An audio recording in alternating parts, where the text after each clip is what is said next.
What is up, gamers? My name is Athena and welcome back to my version 1 DiceCloud tutorial. This is part 4 of the tutorial and the last part. The first 3 videos, the first video we did an overview, and the second and third were filling in different parts of the character sheet, the background and racial or species features. This time we are filling out the last stuff that we need to do, which is the class and subclass features, and we're going to jump right into it. So I have actually my warlock template character sheet open because we are going to copy paste a few things from there just because the formatting is already set up. But the formatting rules are the same as I've kind of shown you in previous videos. It's mostly just cutting out extra text that isn't necessarily needed or is going to be replaced with a formula, such like that. We're also really going to be using the DiceCloud version 1 helper to get this done for the formulas that we need. And then of course 5e tools, which is where I get all my D&D information. So we're going to start with filling out the journal side of things, which is going to be like setting up our hit points and class, saving throws, skills, proficiencies.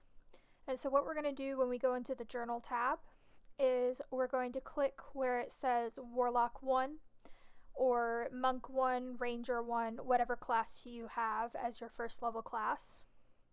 And we're going to edit that. And we're going to add some effects and we're going to add some proficiencies. So we're going to start with an effect. And we're going to add effect and we're going to click stats. It's automatically going to be set to hit points. We're going to set base value. So this is going to be our hit points for level 1, which is always going to be the max number of whatever dice, hit dice that the class uses. For a warlock, that's a d8, so it's going to be 8. You're just going to put whatever number you rolled for any more hit point calculations. Because DiceCloud automatically calculates the constitution modifier for you. So if you say if I put 8 here and my constitution modifier is 2, so if I put a 10 in this value field, that's not going to be correct. It's going to you've basically added your constitution modifier twice. You only need to add the base number, whatever you roll or generate. You can set it up to auto-generate the average for each level after the first level. There's formulas in the DiceCloud helper to do that. For me, I personally like to roll for each level, so that's what we're going to do. And because we're making a 5th level character, we are going to have 5 of these. We're going to have the base value for the first level, and then I like to track these hit points separately, so I'll add in 4 more of these hit points, but I'm going to make sure they're set to add instead of base value. You don't have to do it like this. This is just the way I like to do it. I find it makes it easier to track what levels you've done your hit points for. So if you are looking at your sheet and thinking, I have a lot less hit points than I thought I should have, then you can go into your journal and say, oh, it's because I didn't actually add another hit point when I leveled up. So we're going to add 4 of those to get to level 5. So 1, 2, 3, 4, 5. I'm going to roll. I rolled an 8, a 5, a 6, and a 3. So we're just going to put in those numbers just as they are. And again, if you prefer taking the average, you can just add the average every time, or you can have it automatically calculate the average.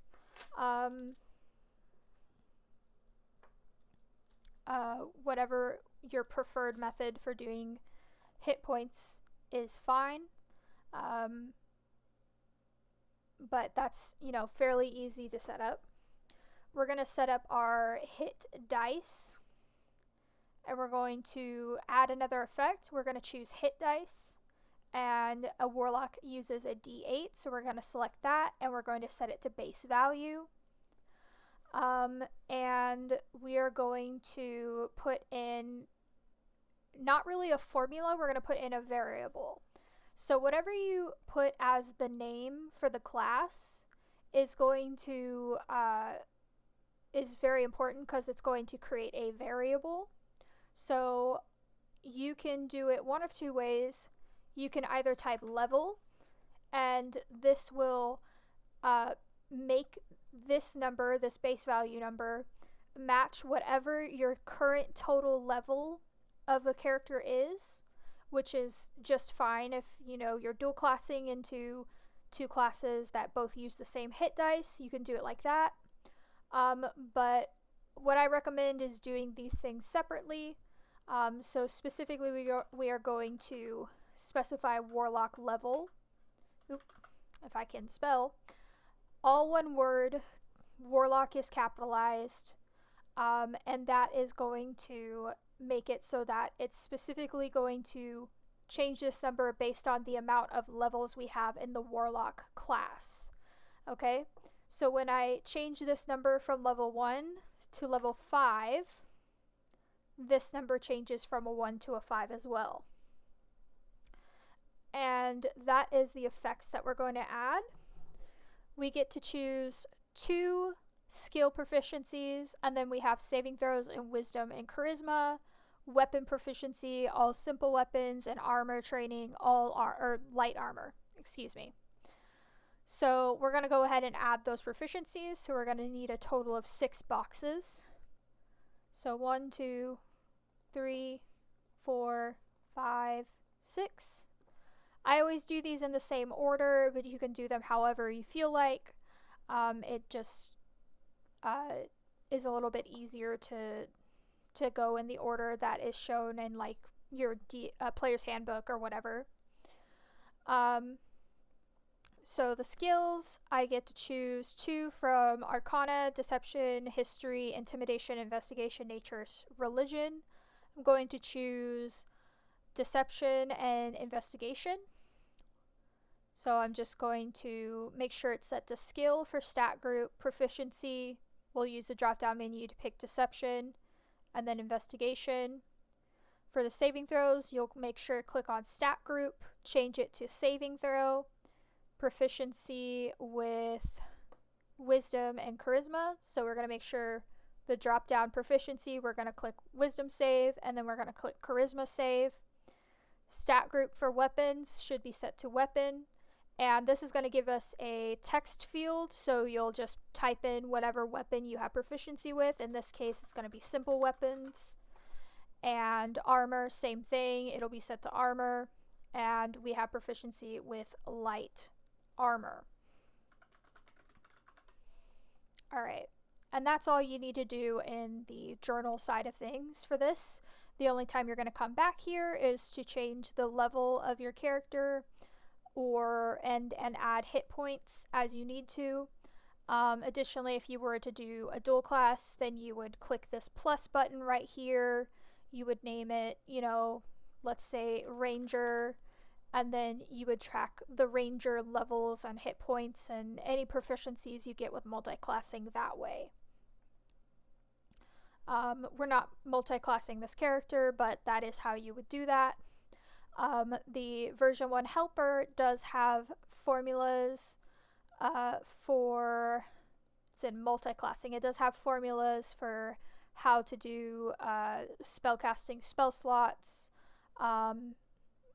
including with some examples with your tertiary casters, so your Eldritch Knight, Arcane Trickster, your secondary caster, so your Ranger Paladin, and your normal casters, so your full casters like Bard, Warlock, etc. Or sorry, Warlock is not included. Warlock dual classes are weird, but Bard, Cleric, etc. You get it. So that's all we're going to do here. Next thing we're going to do is we're going to go to our features tab and we're going to start adding in all those features. I'm going to pull a couple of features from the Warlock template that I have here just because the formatting has already been done, but whether you're pulling it from a different character sheet or you're pulling it from 5e tools, you're still going to have all of the same stuff. I'm going to add in this ability score improvement feature, and that's going to be a box in here. We're going to add clicking the button in the bottom right. It'll open up this field, and we're going to label it accordingly and paste that in. I will leave this screen up for just a second in case you want to take a look at this code down here. This is HTML code to be able to add in a picture to these text boxes. I don't know how it works. I got this from a friend, but now it's in a lot of character sheets that I have. So, you know, if I want to find it, I can just look in those character sheets, copy it, and then paste it where I need to. Just like in the Persona tab with setting a picture into the character sheet, you need a valid picture URL that ends in .png or .jpeg for that to work. So click out of that. We'll go back in here and mess with it in a bit because we will have an ability score improvement that we're going to add to, but not just a second. And then we're also going to go ahead and we're going to copy this packed magic. My mom just came into the room. Thank you, Mother. I'm not starting the recording over because fuck it, we're in too far. Okay, so I just went and I grabbed this packed magic feature. You can see that all of the formatting I have is kind of already done. There's a bunch of effects here. We're going to be adding those effects into the character sheet for Bubbles, the warlock. But, you know, just for ease of time, we're going to take this, copy paste into here. And then we're going to make sure to label it. I like to put the level of the ability, so we get the packed magic at first level. So I'll put 1 packed magic, and that will let me know it's a level 1 ability. And then we are going to add a bunch of effects. We're going to click this effect button, and we're going to select spell slots, and we're going to set them all to base value, and you're going to do that for each level of spell slot. So we'll do level 1 through 9. If you were doing this for a ranger or paladin, you do level 1 through 5. For arcane trickster or eldritch knight, oops, that is not correct. Spell slots, please. Arcane trickster, eldritch knight, you would do levels 1 through 4. Artificer also, I guess, you would do levels 1 through 5. I kind of forget that the Artificer exists because I really don't like the 5th edition Artificer. I think it's bloated, and there was really no reason for it to be another spellcaster when there are already so many spellcasting classes in D&D. I would have preferred if they had done something like with the Eldritch Knight or Arcane Trickster where it was one subclass that got spellcasting. So once you've added in all of those base level, base value spell slot levels, you're going to go into the DiceCloud version 1 helper. You're going to go to class equations. And so they're separated by, of course, class, including the Matthew Mercer Blood Hunter, if you're looking for that. And we're going to scroll down all the way to Warlock. And it has the formulas for each level of, each level of spell slots. We're going to copy these formulas. We're going to go into each of these effects and paste that formula into the value field. And now you can see that didn't change this number here. That's because we went ahead and set our level to level 5. Warlocks are weird. You have first level, second level spell slots, but you only ever have a higher level of spell. Sorry, you have first level, second level spells, but you only have a higher level spell slot. So see, we've added this in. It's basing it off of the Warlock level, as you can see here. And so at 5th level, we have level 3 spell slots, and we've got 2 of those. And of course, that's going to adjust based on the current Warlock level.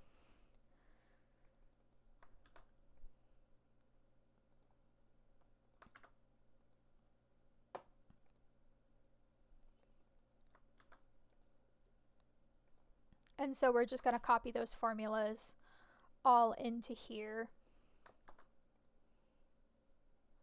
Which one did I just grab? Number 7. Okay. 7 spell slots. The spell slots without these formulas, it would probably be the most tedious part of creating, especially a character with spellcasting. But since we have these formulas and they're available, we're going to use them to the fullest extent. And what this is all going to do really is it's going to make it so that when you level up your character, it's going to automatically calculate these, so you never have to go back into this Pact Magic feature and mess with any of these effects. You can just insert these formulas and then leave them alone, and they'll populate the spells themselves. You can see we've got spell slots on the side here of our spells tab, so that's already populated. In addition to this, we are going to go ahead and add in from our spells tab.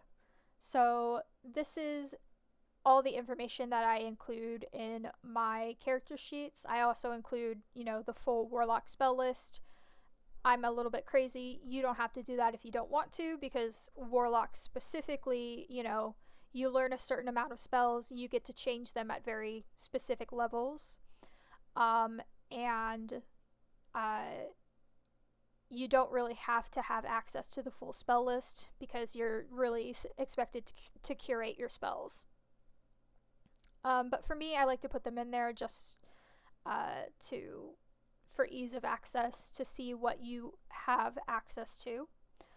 All of this information, how many cantrips and how many spells all of these formulas are found in the DiceCloud helper. You can see cantrips here. It has this description line for the spell container. That's what I started off with when I made this. So this many cantrips and this many spells, and this formula here is what you would copy into the maximum prepared spells as well. If you wanted to do this thing right here, you'd put it here to indicate how many spells you know. I also copied this information. When you gain a spell level in this class, you can choose one of the Warlock spells and replace it, which must be of a level for which you have spell slots, and then your spell slots are currently level blah blah blah, and that's based on your thing, which is this bottom right here. This Warlock spell slots in the DiceCloud version 1 helper. You can just copy that and paste it where you need to, and that's going to calculate for you. We're going to copy, I'm basically just going to copy everything from the concentration, ritual casting. I'm going to copy from here up into bubbles. Go into the spells tab. We're going to click on this banner that says Warlock spells. If you've already set up a container, we're going to edit it, and we're going to add in the description. We're just going to paste that there. And then so when we click the check mark or collapse it, all of that information is in there. Alright, but you can see where save DC and attack bonus are not correct. You can grab this spells known for max prepared spells. You can grab this formula, copy it, and put it in maximum prepared spells. And that means when we click the check mark, we click out of here, and we hover over this bookmark, change prepared spells, and click on that. It's now showing us 0 out of 6, so that's going to help you track how many spells you know or how many spells you have prepared. Okay, so in this case, maximum spells, maximum prepared spells, and maximum known spells are the same thing. And then for the save DC and then the attack bonus, it's set to intelligence by default, but all you need to do is just delete that out and replace it with the correct spellcasting mod if needed. Okay. This chart right here, this is how we're going to add in our genie expanded spells. You can do the same thing with like a druid. If your druid class gives you expanded spells, cleric expanded spells, or cleric prepared spells, ranger prepared spells. Some ranger subclasses give you paladin prepared spells. You can use the same chart for all of that. You would just, change the variables within them. You can find that chart. The formatting is in the formatting section of the helper. It's right here. This table code right here is what you'd copy. You can also adjust certain things. Like if I take out this colon right here and I click check, it actually left aligns the text in this column. So we're going to fill that out. With our genie patron stuff. Now the genie patron is a weird one because you get access to expanded spells that are just general. So it's these ones here, the genie spells: detect evil and good, phantasmal force, create food and water, phantasmal killer, creation, wish. And then you get them based on which of your what kind of patron you have. So a Dow, and a Jenny, an Ifriti, a Merid. If we were to switch to like the Archfey, it would do a similar thing, but with the Archfey. So we're gonna put, since this character has a Merid patron, we're just going to use the Merid spells and the regular genie spells. We're gonna have to add another spot for wish, for that wish spell. And we're actually going to have to add like another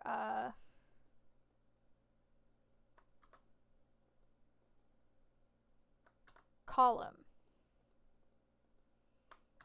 So you can do that just by sort of copying like the space and then the line. And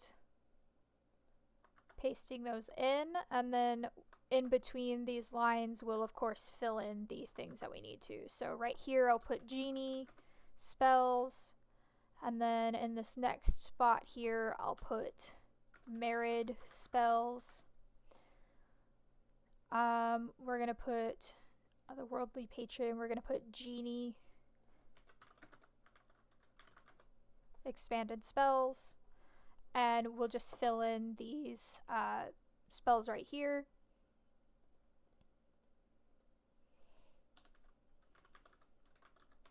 So detect evil and good, phantasmal force,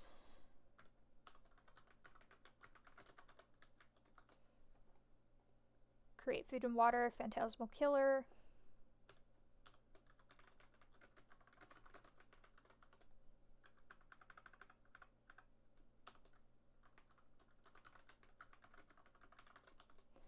and creation and wish.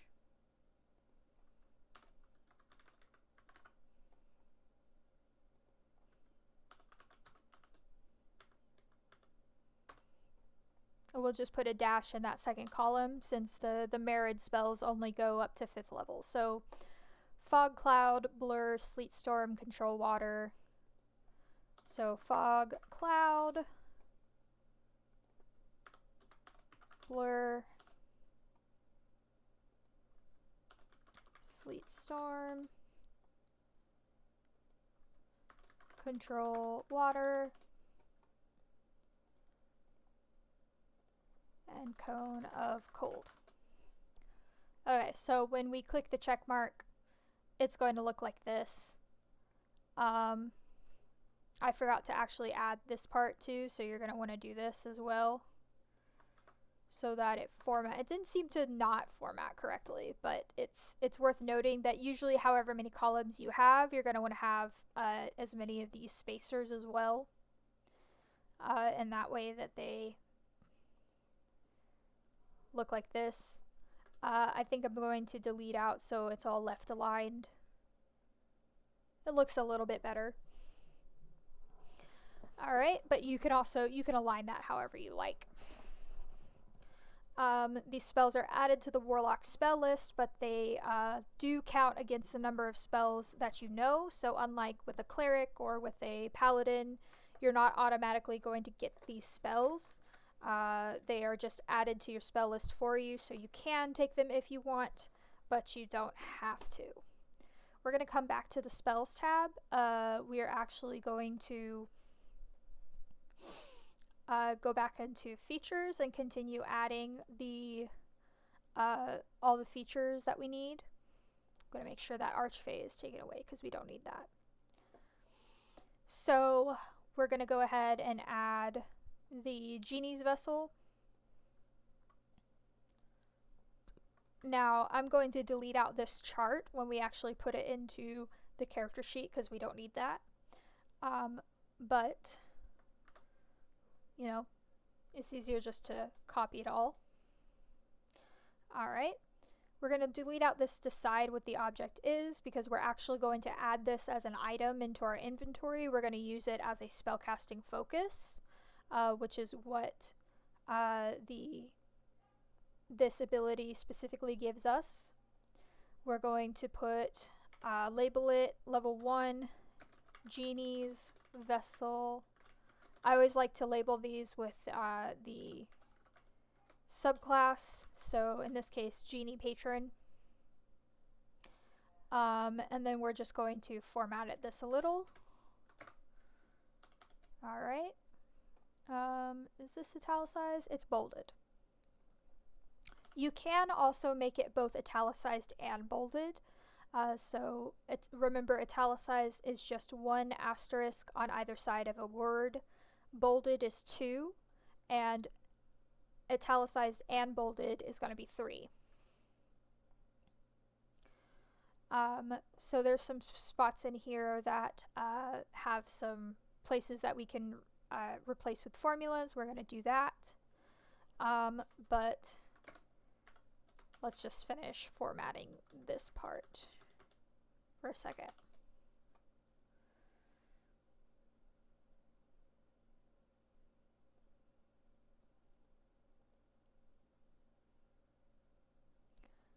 Alright, so as an action, blah blah blah blah blah, you can remain inside the vessel up to a number of hours equal to twice your proficiency bonus. So we can actually take this part out and replace it with a formula. So we're going to delete, and we're going to put brackets, because if it has this bracket right here, it's only going to accept formulas in the curly brackets.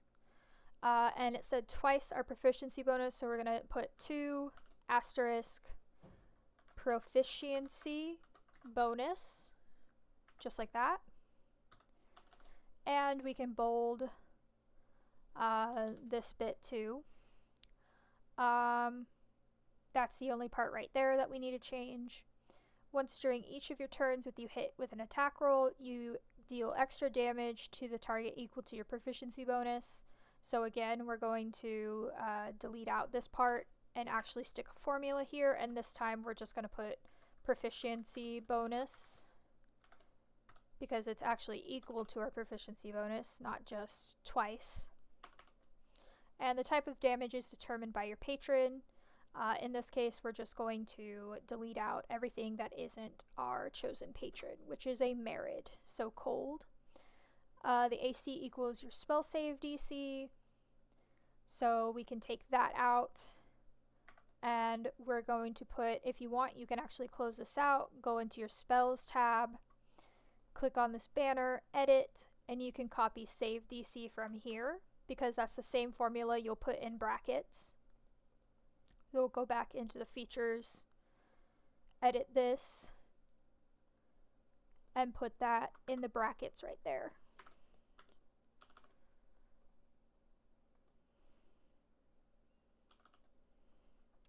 And its hit points equal your warlock level proficiency bonus.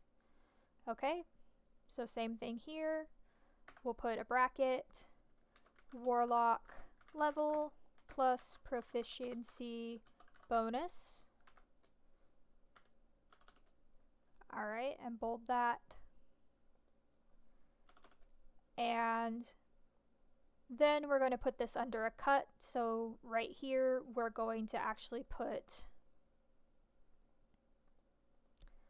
I'll put like a little bold arrow, and then put some spaces lines, and then put 3 dashes to make a cut.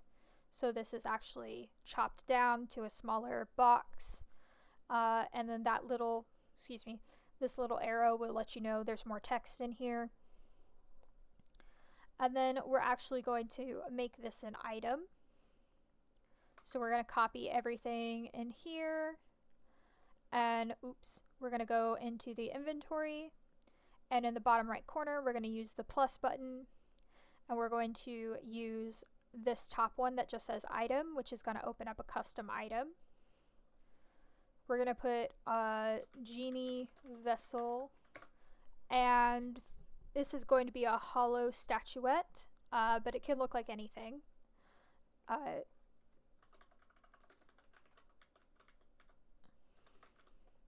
I'm going to color it this purple, which is what I use for spell casting focuses and such. And we're going to paste this in here, but we are going to cut it down a little bit, so we don't need this cut anymore just because whenever we close out of the item, it is going to collapse it down. But we are going to move some information a little bit higher. So we're going to get rid of this, and we're going to put tiny object spell casting focus. And then we're just going to put this information up here and just sort of, collapse it down. So we'll put AC, and then we're going to put this formula. And then I'll put that weird straight line key. I'm not entirely sure what that key is called.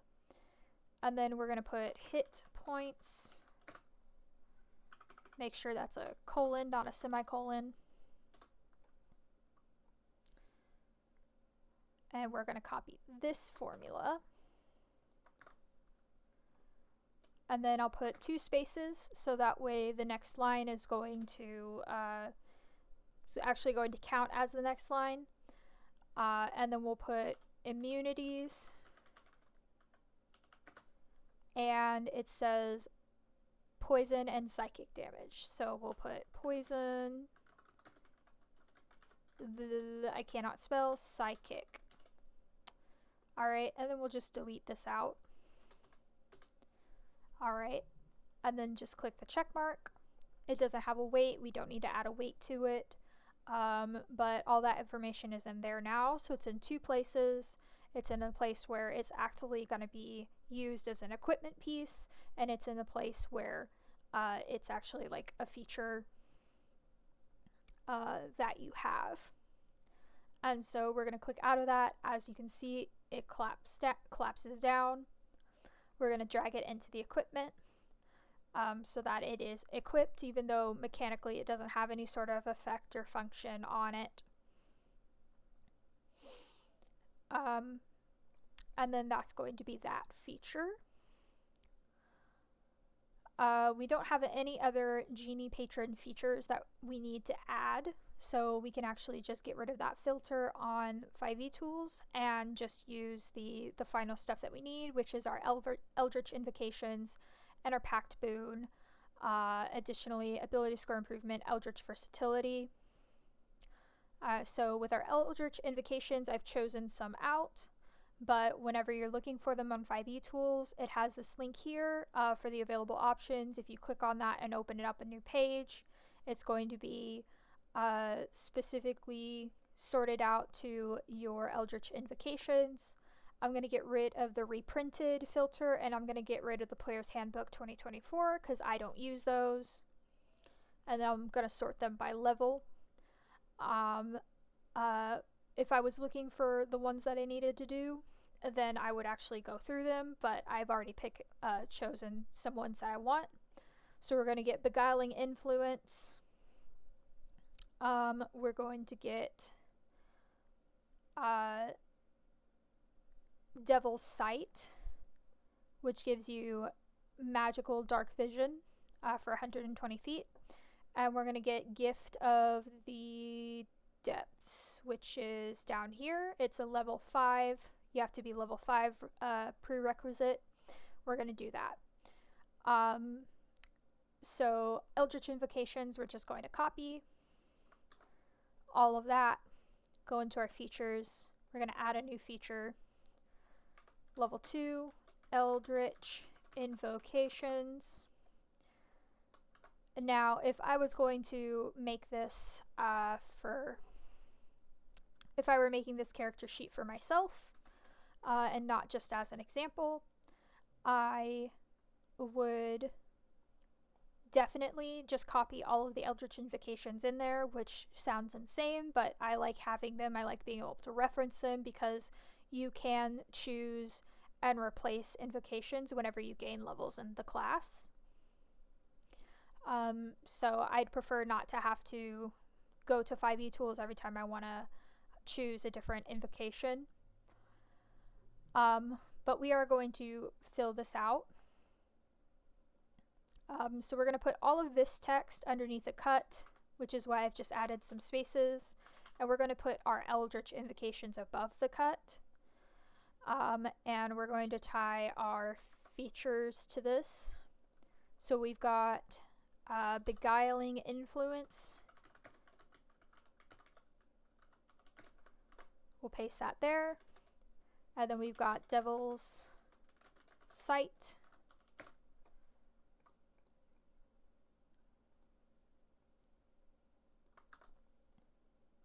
Paste that there. And then we've got Gift of the Depths.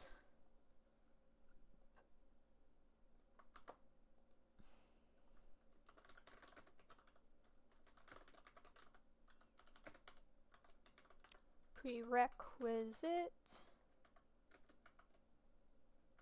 Oops. Level 5.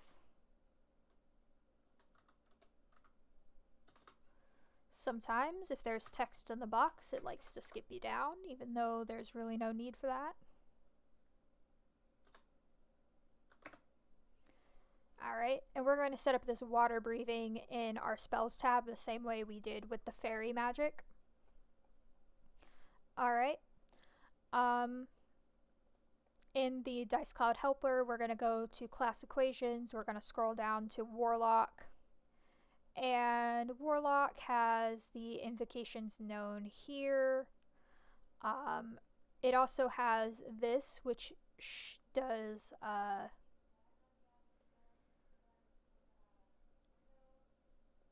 will let you sort of format a little bit differently if you want it fully formatted to go ahead. I like to format things myself just because I find it easy. But I'm going to take this top part here where it says how many invocations I know. I'm going to copy that part.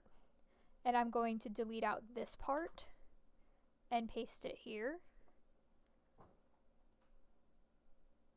And I'm going to make sure that's correct. And then everything else we should just be able to leave.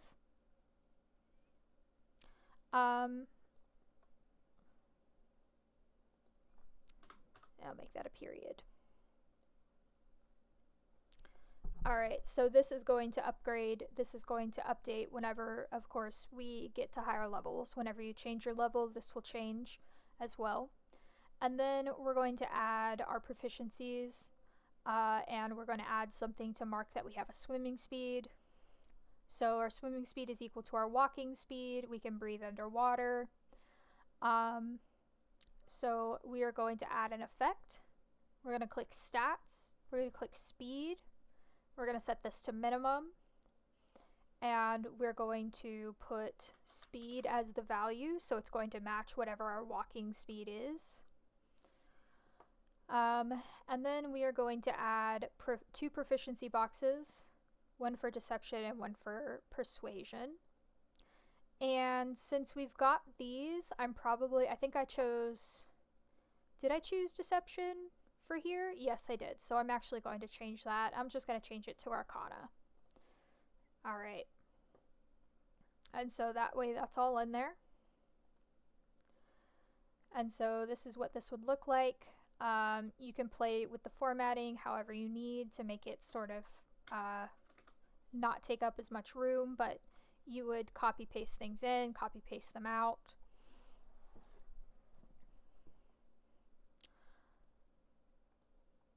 I would probably just say once per long rest without expending a spell slot, and then I would take that out and I would just have this all be one big sentence, and that looks a little bit better.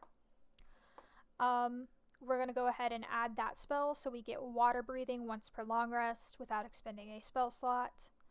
We're not going to do it the same here. We're just going to say once per long rest because it doesn't explicitly say we can cast that spell using a spell slot. I think the implication is there, and if your DM's cool with that, then great.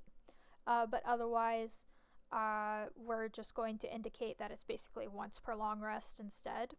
So we're going to choose item from library. It should be in there. You can search water, and there it is, water breathing. So we're going to click that. We're going to edit that. We're going to make sure it says always prepared, and we're going to change the thing here. Once per long rest, okay. And then we are going to choose our pact boon. Our pact boon is going to be Pact to the Chain. So find familiar. We'll label that 3 pact boon, Pact of the Chain. Copy this. We can cast it as a ritual. That's great. When you cast a spell, you can choose different forms, okay? So that's everything we need to do here. We are going to take these last two sentences because we are actually going to have to add in Find Familiar as a custom spell. It's not in the 5e tool or the DiceCloud library, so we'll have to actually add that in.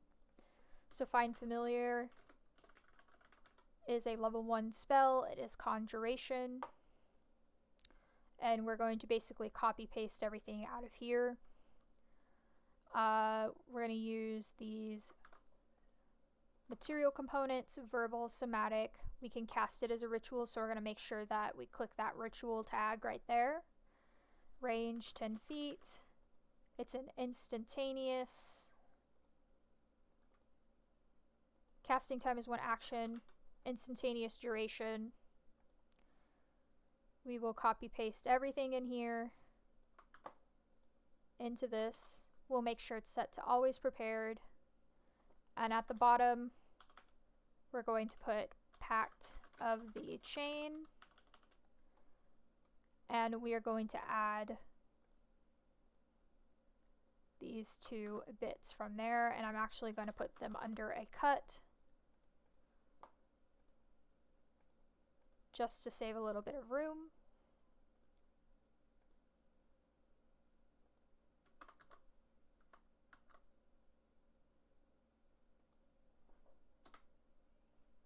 There you go. We'll take out this additional forms thing. I mean, it's true, your DM has the say on it, but there's no real reason to have it in there if we don't need to have it in there. All right.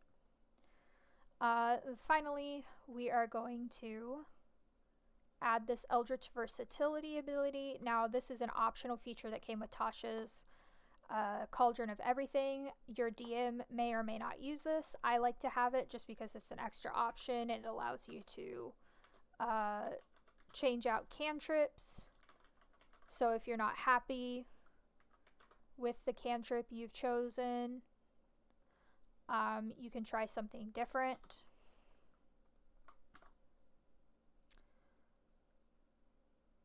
We're going to put this all under the cut just to make it a little bit easier to... I keep saying easier to read. It's not necessarily easier to read, it just takes up less space. And in my mind that, you know, I don't mean to conflate the two, but, you know, they're both helpful. Easy to read is good, takes up less space is also good. Because the goal, remember, even though it takes up only this much amount of space, the goal is that when you click into it, you still have all the text there. Alright. So you can change your Pact Boon using this, you can change your Pact Cantrip using your Pact Magic, and you can change your Mystic Arcanum with this feature. Not really incredibly useful as a 5th level Warlock, but, you know, 4th level you have this ability, you get this option. So it's kind of your first way that you can change things up outside of just a normal level changing your spells. I had to take a sip, excuse me.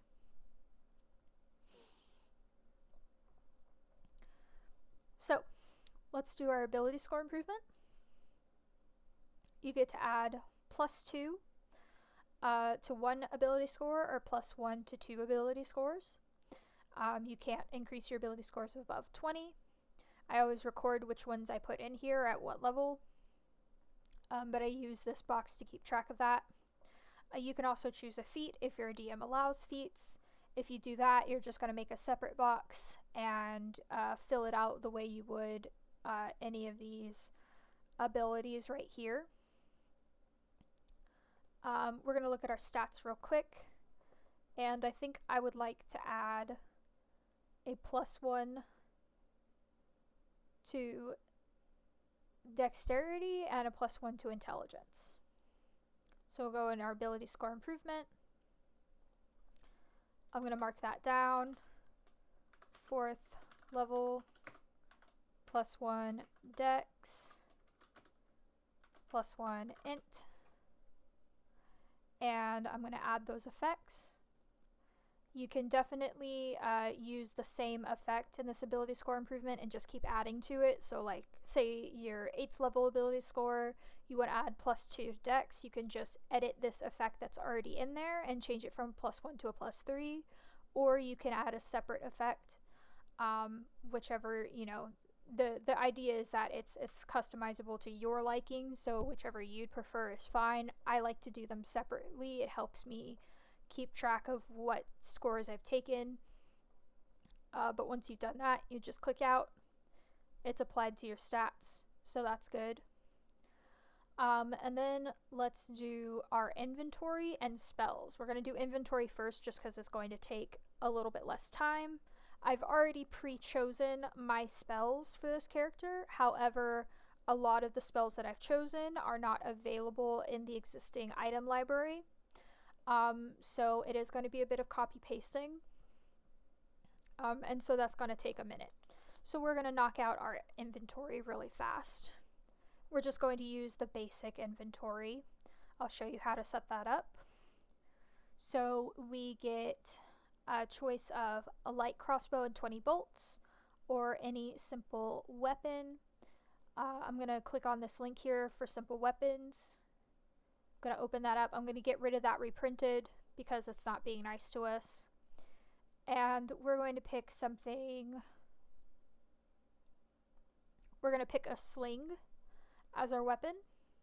So all of the basic 5th edition weapons are going to be in DiceCloud. When you click on this plus button in the bottom corner, it's going to be an item from library.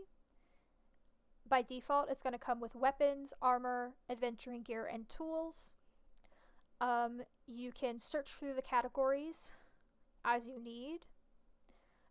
So we want a sling, we'll search through here until we find it. Or you can use the search bar. It does have the weapon properties in the attack for this weapon, which is a thing you can do. You can add attacks to items and also to features in your features tab and spells in your spells tab. But it doesn't have the definitions, so I like to copy in the definitions if I can, just so that they're in there.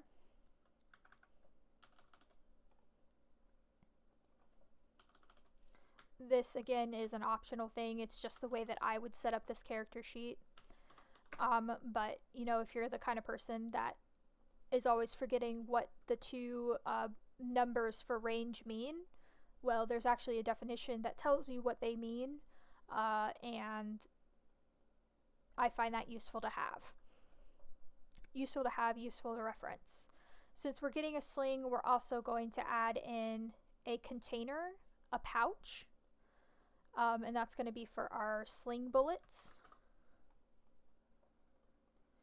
And we're going to click the plus button, item from library, and we're going to search bullets. Or you can also search sling as well. That's probably a better way to do it. Sling bullets, parentheses 20, we'll click OK. It's going to show up like this. If we click on here and edit it, it actually has the quantity set. So that's why it shows up like this. We're going to make sure to click show increment buttons. And there's two ways you can drag and drop this item from here into here, or you can click on it, edit, and you can change the container that it is in from inside the item. So we'll click pouch, it'll go into there. Okay, so that's our first weapon. We got a component pouch or an arcane focus. Well, the genie gives us an arcane focus. The genie vessel functions as an arcane focus for us, so we don't need to pick that. We already have it. And then we've got a Scholar's Pack or a Dungeoneer's Pack. We're going to do a Dungeoneer's Pack, and I'm going to show you how I'd set that up. So I'm going to make sure to open that up in 5e tools, and it's going to be here. It's going to show us what it all comes with, and we're actually going to set it up as a container. We're going to set up this backpack specifically as a container, and then everything else is going to be an item that's inside it. Okay, so we're going to go into our inventory. We're going to click plus, click container. We're going to call this the Dungeoneer's Pack. We're going to give it all the information about a backpack, so it can hold 30 pounds of gear, etc.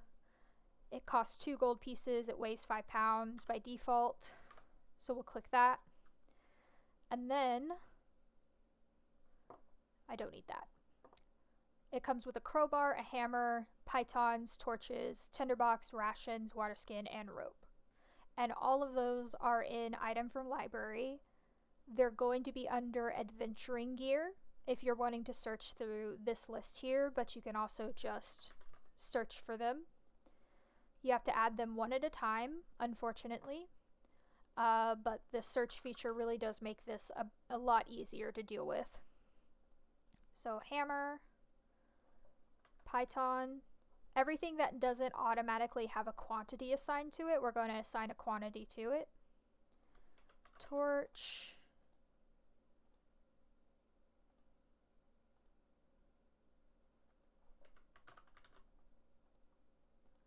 tinderbox, rations, water skin, rope, and it's a hempen rope. Did I get everything? Crowbar, hammer, pythons, torches, tinderbox, rations, water skin, rope. Okay, yes. And we're just going to very quickly drag and drop into this container. Hammer, python, rations, rope, tinderbox, torch, water skin. We're going to edit the items that we know we have multiple of. So we've got 10 pythons, 10 rashes, and 10 torches. So we're going to click and edit. We're going to change the quantity and click show increment buttons. And we'll do that for each thing that we have multiple of. And torches. And that, you know, if your DM likes to have you track things like this, that will help you track it. Okay, and so that's the Dungeoneer's pack. That's done. And then it's going to give us leather armor, any simple weapon, and 2 daggers. So another simple weapon we can take is we can take some darts and some daggers. So we're going to take 10 darts and 2 daggers for our other simple weapons. So item from library. We're going to search dart. And I'm going to search dagger. And we're going to do the same thing that we did with the sling. I'm going to copy this information about the definitions into here. I'm going to format them nicely, which isn't necessary unless you're me.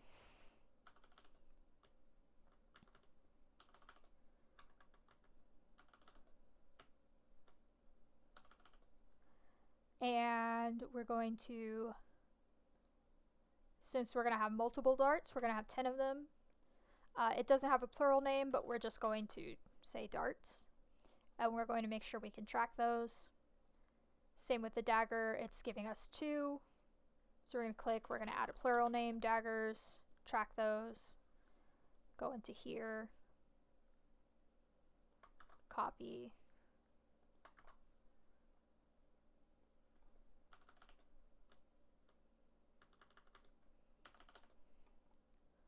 And then the last thing we need to do is add our armor. So in order for us to be able to see these attacks in our features tab, of course you can go into the weapon and you can go into the weapon and you can look at them there. But if you want them to show up in your features tab on the left side, you actually have to have them equipped. The same for your armor. If you want your armor to apply to your character, it has to be in the equipment box. And of course, any magic item or anything that gives you a passive statistical benefit or a resistance or an attack or anything like that, it all has to be equipped to actually affect your character. If it's in carried, if it's in any other box in the inventory screen, it's not going to affect your character. So again, you can simply drag and drop. So I will add the darts just to show you. So the leather armor is giving us a base value of 11. So if we look at our stats and we click on armor class, you can see it's actually factoring that in. It wouldn't be if it wasn't equipped. If we go into our features, we can now see we also have the dart as an attack. We can click on it and we can see everything that's in that item. We can also see how many we have and edit that from here. And so that's inventory tab. That's pretty manageable, pretty straightforward, pretty easy to mess around with. All right, and then we're going to, last but not least, set up our spells. I already know what spells I'm going to use. We're going to start off by using the plus button in the bottom right corner. We're going to click spell from library, and I'm going to choose the spells that I already know are in the spell library. So I chose, for cantrips, I have Friends, Frostbite, and Sword Burst. None of those are in DiceCloud, so I'll have to add them custom. For first level spells, I have Armor of Agathis, which is not in here. I have Fog Cloud and Protection from Evil and Good, which both are in here. So I can click those, and then I can collapse this level 1 spot. It's going to save my choices, so if I open it up again, still selected. Second level, I chose Crown of Madness and Enthrall. Crown of Madness is not in here, Enthrall is. Alright, I'll close that second level. And third level spell, I chose Hypnotic Pattern, which is in here. So we're going to choose all those spells, we're going to click OK. They're going to add it into our character sheet. We've got 4 out of 6 of our spells chosen. Great. And then we're just going to add in the spells that are not in here by default. So we'll start off with Friends. And we're using the 2014 version. Again, you can use whatever version you need to. But it's an enchantment cantrip. We'll change the level to cantrip. Friends. We'll change the school. We're going to change it from prepared to always prepared because it's a cantrip. It doesn't count against the number of spells we know or can prepare. We never want it to count, so we're always going to set cantrips to always prepared. Alright, range of self. If I can spell self. Somatic and material components. It's also concentration. Concentration up to 1 minute. We'll copy this component here. And we will copy the text here.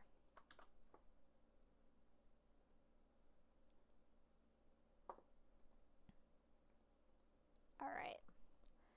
Our next one is Frostbite. We'll grab that. Plus button, spell.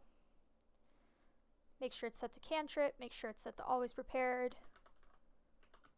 And we'll name it. It's an evocation spell. This is from Xanathar's. Nothing from Xanathar's is in DiceCloud, which is a shame. Because the Xanathar spells are really good. Verbal, somatic, instantaneous. Alright, we're going to copy this. And this one we're actually going to add an attack. So we're going to click Add Attack. We're making a Constitution saving throw against our spell save DC.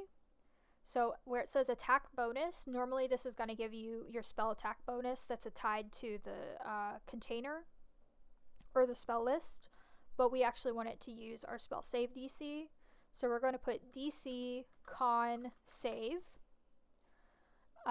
Details, we're going to put target has, I put DADV disadvantage on next weapon attack roll.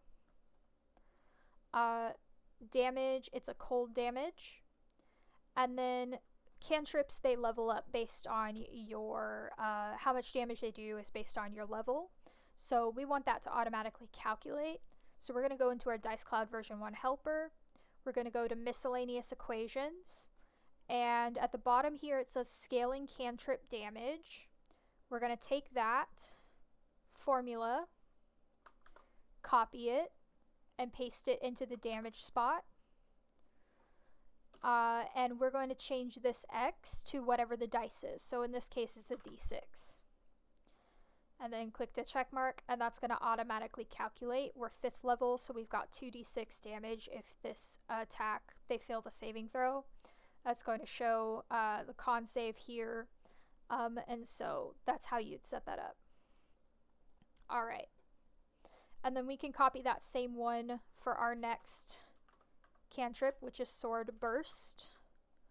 Another, this one's a Tasha spell, actually. Tasha's also has some really good spells. All right, so Sword Burst, cantrip, always prepared. It is a conjuration spell. A range of self with a 5-foot radius. Verbal component, instantaneous, duration. We'll copy paste that text. We'll put it in here. I'm adding in here DC, and then I'm putting DC in parentheses so that it actually shows up in the text. We're going to add an attack. We're going to do that same thing, DC Dex save. Details, 5-foot radius. It does force damage, so we'll select that, and then we'll go into this Frostbite, edit, and take this formula out of the damage spot and put it in here, and it's a D6, so we don't have to change the dice. Alright, and that's cantrips. And now we just need Armor of Agathis. Oop. Armor of Agathis for our first level, and then we'll need Crown of Madness for second level. So we'll add a new spell. Armor of Agathis.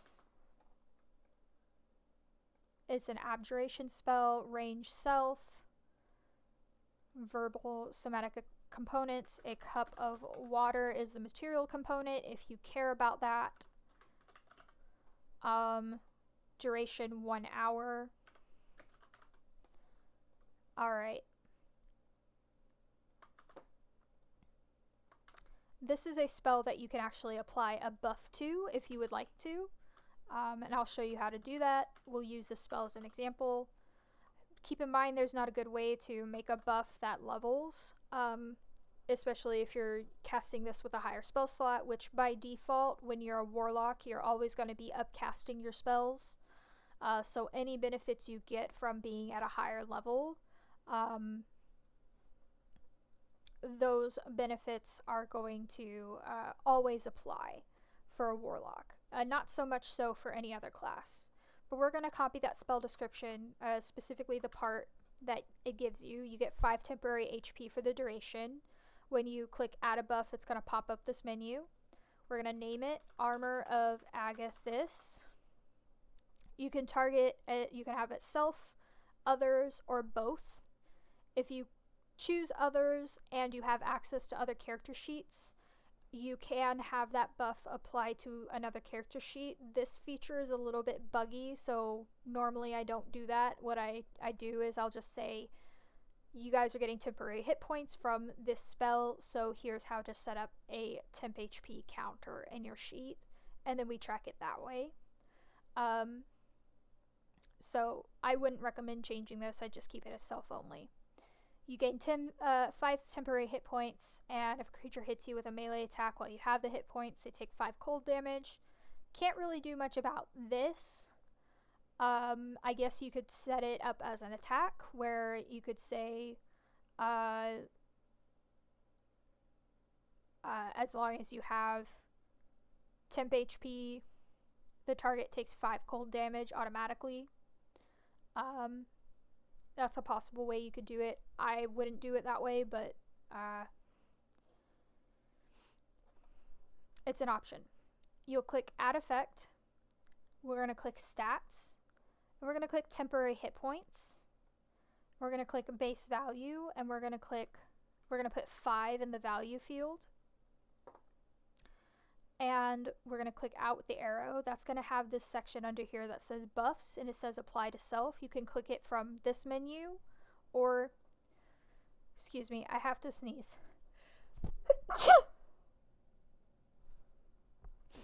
Sorry.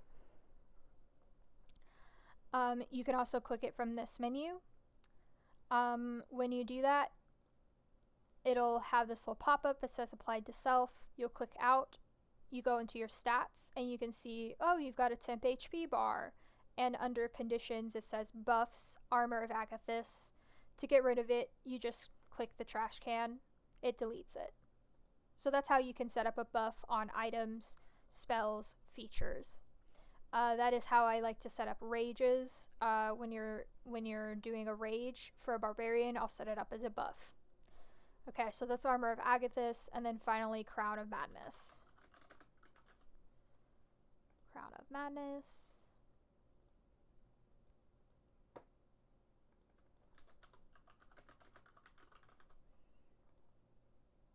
(120 feet). Verbal somatic components. Concentration up to a minute.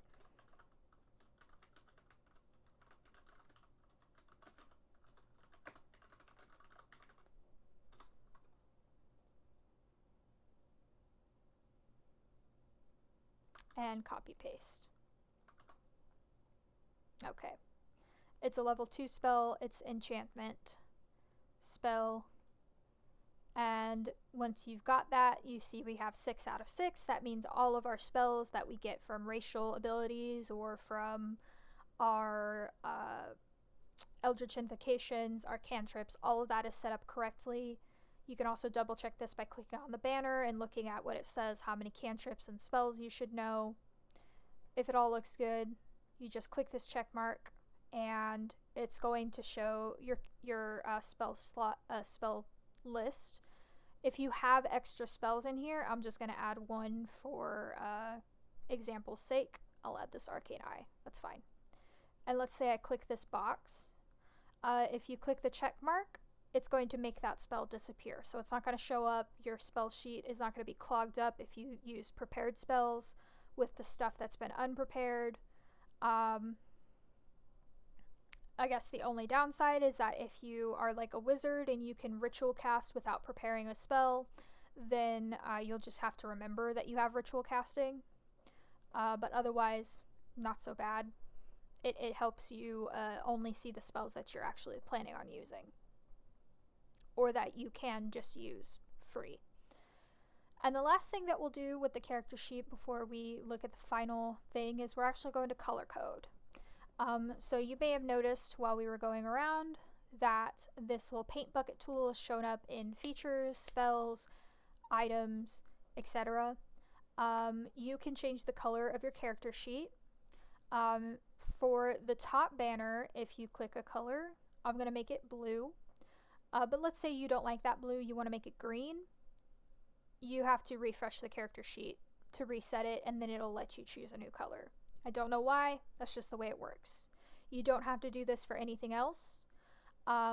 If you miscolor something that you don't want it colored a certain way in the character sheet, all you have to do is click out of the box, click back into it. You don't have to refresh the whole page. DiceCloud categorizes things or sorts them by color first, then numerical order, then alphabetical order. So it's going to sort from red, top to bottom, and then left to right. So this one's going to show up very last, this one's going to be very first, no matter what you do. And you can use this to sort of manipulate the way your character sheet is sorted and where things are. I like to do it where I'll color all of the racial or species abilities in one color, all of your base class stuff in a second color, and all of your subclass stuff in a third color. And that's going to group it all together, and that's going to make it easier for you to see, find where things are. If you can think to yourself, well, I made all of my racial stuff purple. So I know that if I'm looking for something that my character can do just because she's a fairy, I'm going to look for a purple.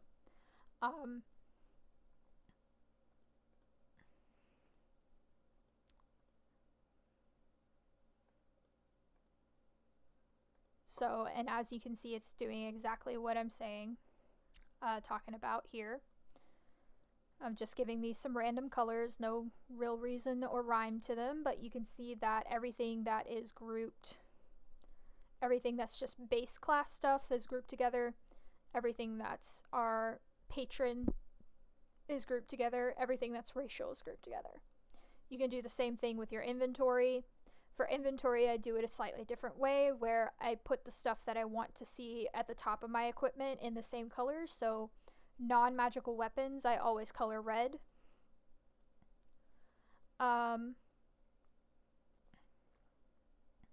Armor, I'll always color pink because it's the second one down, non-magical armor. Tools like spellcasting, focuses, instruments, artisan's tools, etc. I'll all color this like purple, and then magic items I will color a bright, the brighter purple, this purple right here. And that helps me find things that I'm looking for because I know where they're always ordered. Treasure, art objects, I'll color gold, stuff like that. This pouch, I would color it red because it's a weapon adjacent thing, right? You got your sling bullets, it's a pouch that you're carrying your sling bullets. That's why I do that. The Dungeoneer's pack, so your like standard starting equipment that you come with, I would color it the same as your standard thing, so I'm going to make it that same blue. And then spells, I'll go ahead and I'll make this that same blue as well. Alright, and then I actually like to color code my spells as well based on their School of Magic. So transmutation spells will all be the same color, enchantment spells will all be the same color, and that way I know if I'm looking for an enchantment spell, it's going to be pink. If I'm looking for evocation, it's going to be yellow. If I'm looking for conjuration, it's going to be this like teal green. Abjuration, I always color blue. There's no real color theory to that except for enchantment red or pink as you'd like it, but or necromancy, like I always do. Necromancy is black.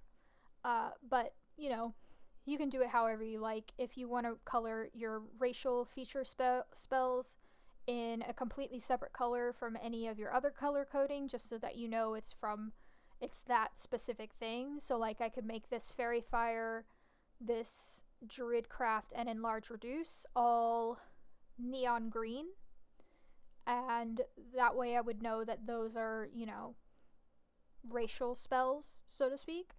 You could do it like that.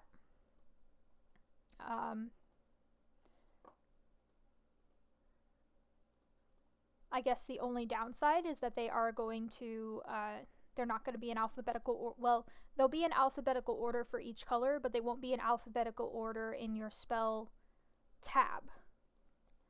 And that might get confusing. So, you know, it's putting water breathing here when hypnotic pattern would be first in alphabetical. Alphabetically, hypnotic pattern would come first. And then I'll just color this as well. But that's it. That's the conclusion. That's the whole thing. I hope this was helpful to you. Let's do a real quick tour of what the character sheet looks like now. So starting with our stats page, we have everything that we need. We have our skills chosen. We have our proficiency bonus. This automatically updates based on your total level in DiceCloud. So not your total class level, but your total character level. Okay, so it's automatically become a +3 because we're a level 5 character, which means that it's affecting literally everything else in the character sheet. If I click Charisma saving throw right here, Charisma 3, proficient +3.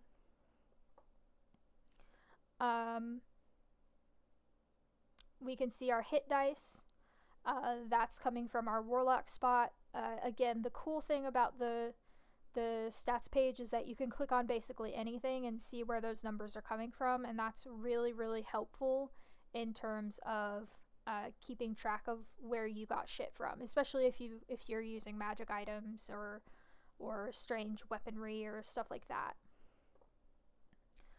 So pretty straightforward. There's a few other extra little bits, like if you click on strength, it has calculations based on your strength score for running long jump, standing long jump, encumbrance rules, again, if your DM even cares about that stuff. If you click the condition here, it has all of the conditions that you can add independently that actually affect your sheet. So if I click paralyzed and click OK, and then it's actually going to show like it's affecting strength. So, well, it didn't do that, but it changed this from a modifier to a fail, because if you click on paralyzed, you automatically fail strength and dexterity saves. And it gives you also the incapacitated feature. You can get rid of those, but they do affect your character sheet. You can click this plus button here to set up a hit point slider, so you can put temp HP, and I can put like 10 here, and I can toggle it so that if I just do it like this, when I get to 0, it's not going to do anything. So if I add it like this, I'll add 2, just for demonstration's sake. So if I toggle this, you get 2 different things, right? So this first one, if I whack it down to 0, it's not going to delete this, but is going to give me a trash can. This is really great if you're tracking, say, hit points for a familiar. You can name it for your familiar, and then you can track your familiar's hit points. And then this one here, if I whack it all the way down, it just deletes it. So, and that's really good for stuff like the Armor of Agathis and upcasted version. you can track those temp HP, and when they're gone, they're just deleted. So what our features tab looks like. Again, everything that you click in here, you can click into it and you should be able, ideally, to see all of the text that you need to. So all of those rules are going to be in here. You can even format it even more if you want to. It's totally up to you. It's just whatever is more readable for you. Again, DiceCloud uses markdown formatting, so if you're somewhat familiar with that, then you should have no problem formatting this. And the DiceCloud version 1 helper does have lots of formatting cheat sheets, miscellaneous equations, etc. That you can use. Inventory, pretty straightforward. This is kind of what your your inventory will look like up until you actually start playing your character, and then you'll have a bunch of shit in here that you'll probably forget about until the end of campaign, or you will purposefully choose not to use until the very end of the campaign, like one of my players did with an item. And I sound annoyed, but really it was funny. It was a funny bit. That paid off in spades. You can add in, more coin pouches. You can add containers that don't count against your carried. That's how I manage things like a bag of holding or a tracking item charges. I basically make dummy items. So that's an easy way to do that. Spells, again, you can also have multiple spell boxes if you want. I try to keep things as clear-cut as possible, so really I would only have multiple spell boxes for multi-class characters, because obviously those are different spell lists. Sometimes it's different formulas, different ways of preparing spells, where like a warlock is spells known, but a cleric is spells prepared. But you can really do as much as you want with this. Format the spells to your liking, add attacks to things if you want, add in completely custom homebrew spells. There's really no limit. Persona tab, fully customizable. Put as much information in here as you want, or as little if that's what you prefer. Journal tab, again, this is you'll use this tab the least amount of any of the other tabs, but you'll use it for tracking levels. You can use it to track XP. It actually shows you how much XP you need to get between each level. You can use it to take notes using the experience tracker, or using this button down here to add notes. All of my templates come with a copy of my combat rules cheat sheet and my house rules cheat sheet, so if you're a DM and you try to use templates as a starting off point, you can sort of skip that sort of middleman. I don't know what middleman, but you can skip and try to make things as prepared for your games as possible. And that's it. Thank you for sticking it out. I know that this was a long series, and that, if you were watching this back to back, that was a lot of information, a lot of time to sit down and watch. I understand.